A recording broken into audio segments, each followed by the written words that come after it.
Ara no s'està parlant amb tu! Que hi ha coses que jo no puc sentir! Fora d'aquí!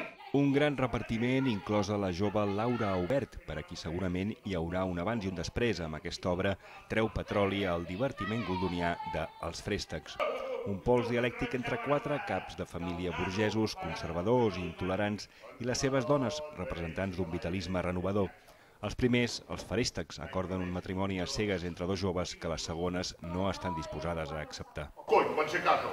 No s'han de veure. No, senyora. I estàs segur que li agradarà? Aquí va jo! Una gran troballa de Lluís Pasqual, coneixedor com pocs de l'obra de Goldoni, és l'adaptació al català.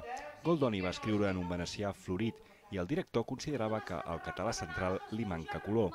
Així doncs, un matrimoni parla lleidatà, l'altre valencià, l'altre mallorquí, l'altre garrotxí. Tot és culpa de la famosa llibertat. Sí, senyor, la llibertat. No, la llibertat. I saps qui us ensenya? Sa mare, sa mare. Sí, senyor. Els anglesos i els americans constantment juguen amb els accents i els anglesos diuen aquest el faré irlandès o aquest el faré galès. I jo crec que al final a tots els ha acabat ajudant gramàticament perquè hi ha coses que no es poden dir d'una altra manera.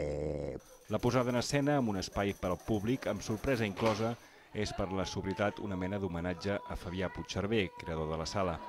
El recent èxit de taquilla, El Lliure de Gràcia, amb l'onada, té molts números per fer alçar la Montjuïc a tenor de la funció que s'hi va veure ahir i dels aplaudiments que s'hi van escoltar després.